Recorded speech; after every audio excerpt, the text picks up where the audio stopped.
Today on CityCast Pittsburgh, it's been a long couple of weeks since the inauguration. So many executive orders from our new president, Donald Trump, many of them targeting our most vulnerable communities.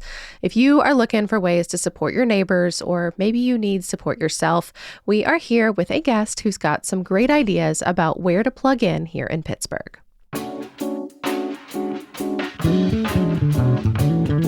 It's Monday, February 3rd. I'm Megan Harris, and here's what Pittsburgh is talking about.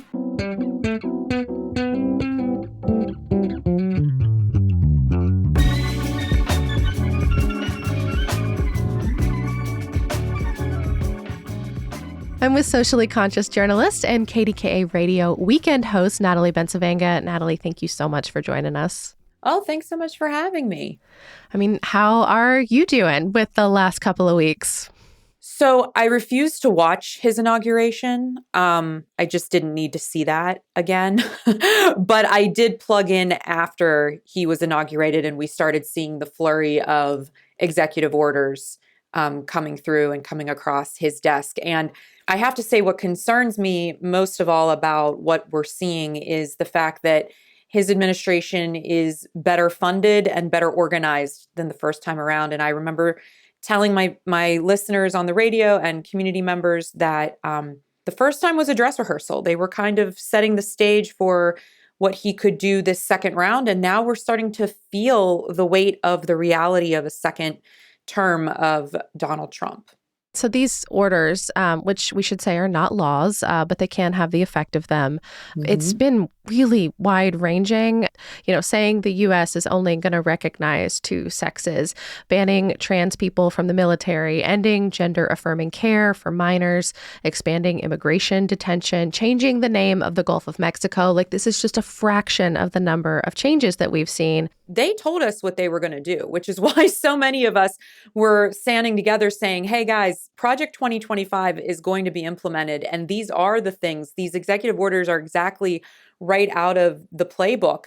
The only one that did surprise me, though, I'm not sure if it was in the playbook, was renaming the Gulf of Mexico. That one was sort of like a whiplash of just sort of the theater of the absurd. But I think you want to throw that in. Which Google is now going to recognize. Google's going to say, if you live in the U.S., you're now going to see the Gulf of America. Yeah, and which I find interesting because I was looking this up. If you're a journalist out there and you're listening, you might know what the AP is as it pertains to the Associated Press. They put out a style book that lets journalists know how to talk about things, how to spell things, what the accepted style is. Yeah, and while the Mount McKinley is within United States territory and the AP was going to recognize that, they were still going to refer to the Gulf of America as the Gulf of Mexico because it has those international waters. It's not just a United States territory, so to speak. So I find it all very interesting that even our, reference guides and Google and our search engines are getting pulled into this circus, but a circus is what it is. And I think these are just things to distract from some of the things that you did mention that are going to cause real harm, especially to marginalized communities like our trans youth. Yeah, I feel like in times like these, it can be really easy to kind of sink into that feeling of hopelessness. Some of us were really energized and activated back in the fall. And I think I've heard from a lot of folks that seem to really need a little extra help tapping back into that, figuring out how to help in whatever way they can. So Natalie, that's part of why we wanted to talk to you about some of the places where you recommend folks could maybe direct some of their energy and resources right now if they feel compelled to help out. Well, what I love about CityCast and what you guys are doing is just always trying to ground your work in that of our communities. And it's so inspiring to me as a fellow journalist. And what I wanted to do today, and I really appreciate the space to do this, is to share ways in which we can find the helpers, right? Like Mr. Rogers always said, and then we can be the helpers that we're looking for as well. And so I wanted to give sort of a nice uh, view of three very different organizations that could sort of satisfy people's interests, no matter how varied. And the first one I would like to start with, because we were talking about those executive orders that do impact marginalized communities so much, is Sisters PGH. Yeah. So Sisters PGH is a Black and trans-led nonprofit organization that serves the transgender community of Southwestern Pennsylvania. And it was founded by the incredible Ciara Thomas, who is still the founder and executive director of the space. And they're expanding their offerings now to include housing and supportive resources for the community. And what I was so inspired by when I met Ciara, probably now 8 or 9 years ago, it was just her with this dream of doing something that had really never been done in the Pittsburgh region before, and to see what she's done and how she has really turned the whole conversation around LGBTQ rights on its head here in our communities and centering the trans communities of Pittsburgh, who are so underserved and underrepresented. It's really inspiring to me. And I've had her on my radio show several times, and we talk about the big issues. But the thing that I think is important to remember is, let's take those big issues, drill them down into how we can support our neighbors in our own backyard. And this is a great organization that needs our help right now. Yeah. And I mean, they have a bunch of different ways to plug in. They have their Stonewall Inn emergency drop-in center. They do a rent and utility program. They have a project called Project T, which helps people leave unsafe environments and find community. If any of this speaks to you, I really recommend checking them out. They have volunteer and intern opportunities on their website. Plus, you can also just go check them out. They're based in Swissvale. And the space itself is really just cozy. Yeah. And before we move on to the next one, I just want to say this too, when we're talking about identity, and I think right now everybody is in a we versus me mentality. You're either thinking of the collective or you're thinking of yourself.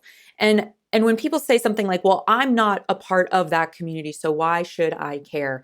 I think reaching beyond the boundaries of your own experience and learning about someone else's lived experience helps make you a better person and can help strengthen our resolve to help the many and not just the privileged few in our communities. So take an opportunity to get outside your comfort zone and connect with people that may think are not like you, because you might actually find that you have a lot more in common than you even realized.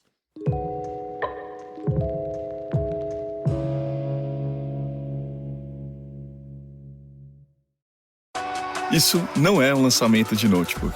Esse é o seu lançamento. Os aí PCs da Lenovo com processadores Intel Core Ultra 9 aprendem com você e personalizam as necessidades do seu negócio, permitindo que os seus dados fiquem sempre protegidos.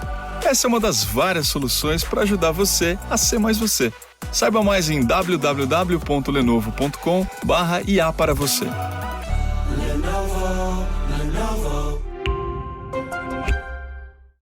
So who is next on your list? Okay, so there's so many wonderful organizations, and I'm so glad we're going to try to do this more often, hopefully regularly, because my gosh, between the two of us, I think we could list a million places in Pittsburgh.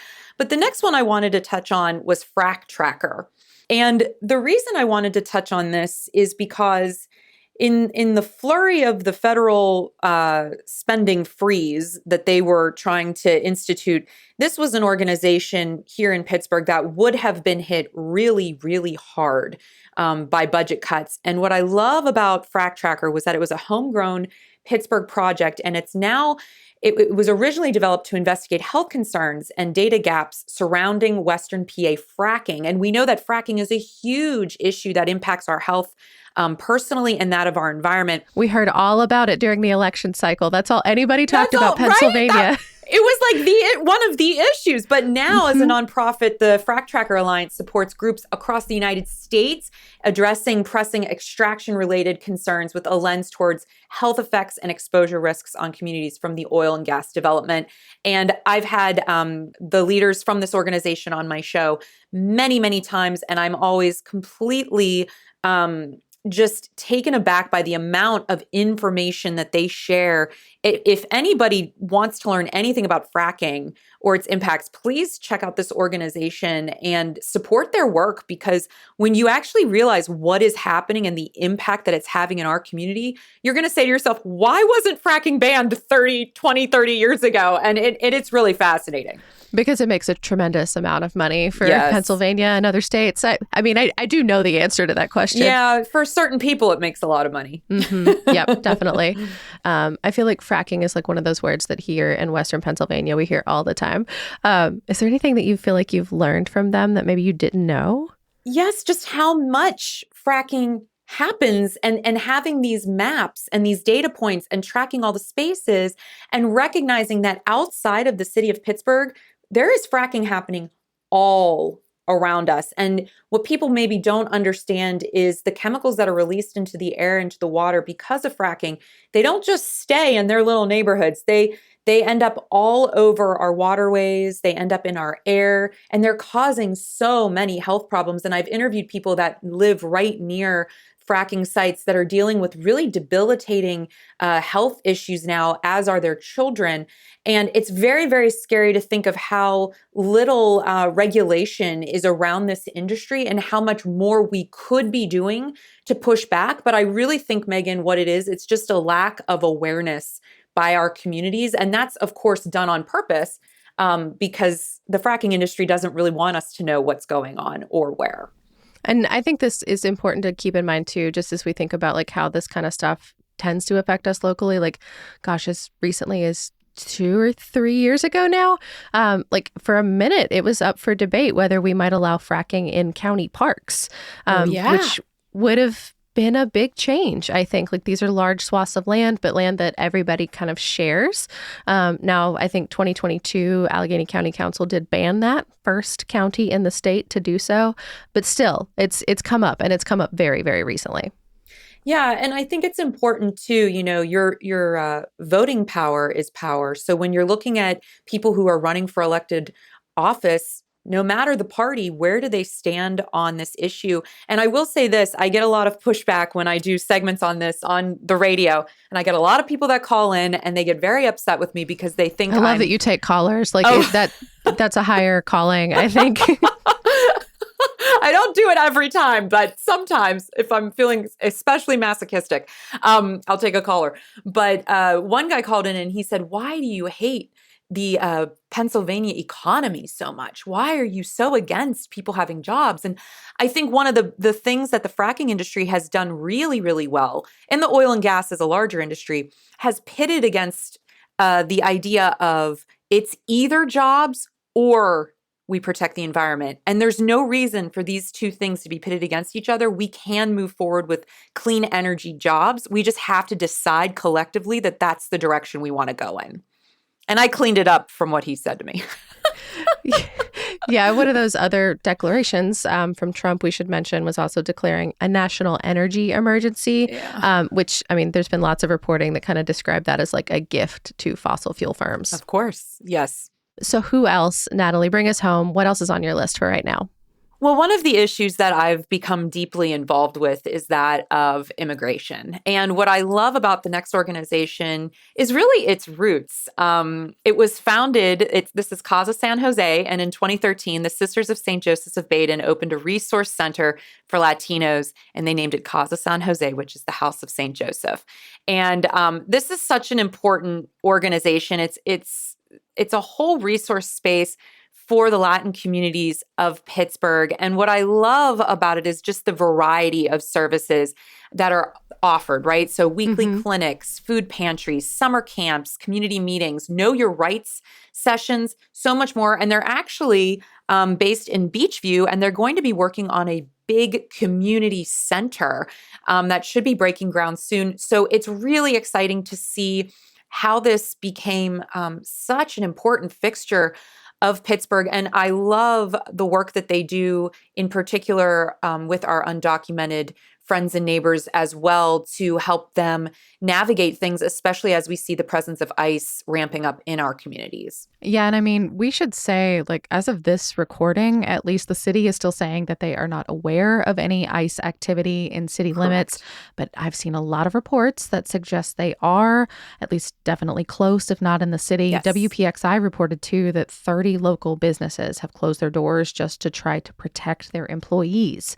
And we should note, like, this is especially important right now because per these executive orders, previously, ICE agents weren't allowed in spaces like churches and schools and hospitals, and that's all fair game now. Yeah, and I think it's important to know that we can push back against these things and we don't have to give them access to these spaces just because they knock on the door. And I think this is where, civil disobedience really is going to be coming into focus and recognizing that we have to stand in solidarity together. And, once again, when I talk about this on the radio, I get some angry callers.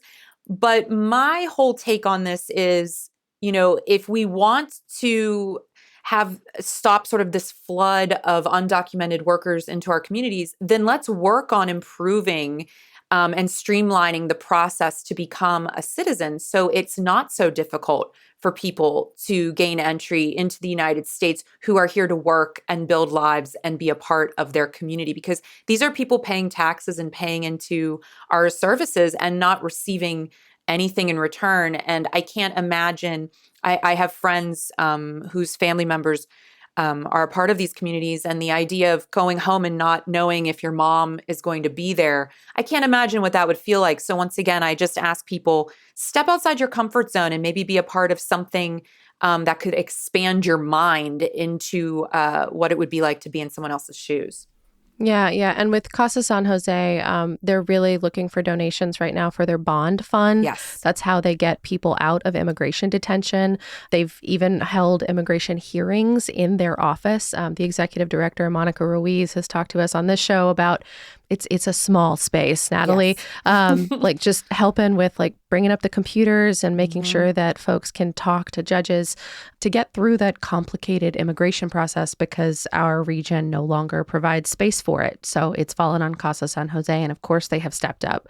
And then they are also always looking for volunteers. Spanish proficiency is helpful. It is very, very helpful, especially right now. They need interpreters for some upcoming legal clinics, but it is not required. Yeah.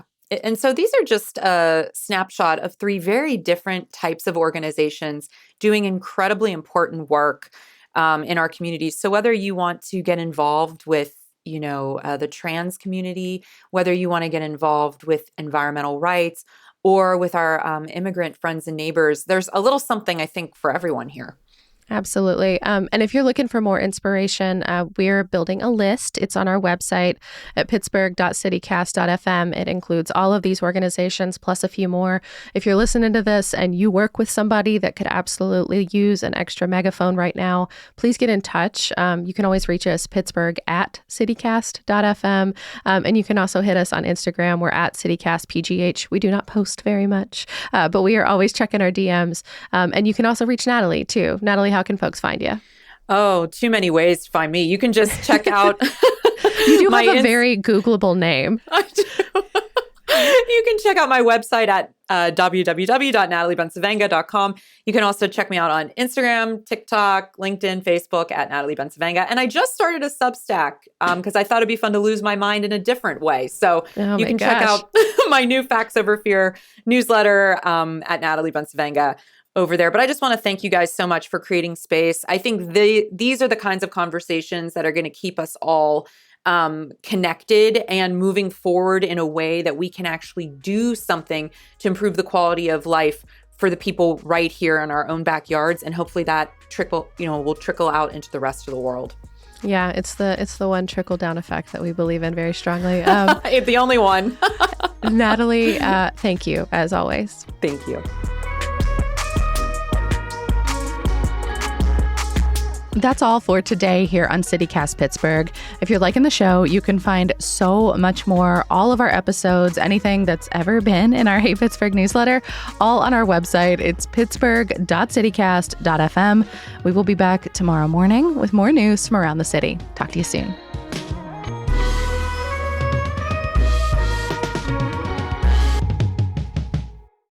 What a time to be alive, everybody.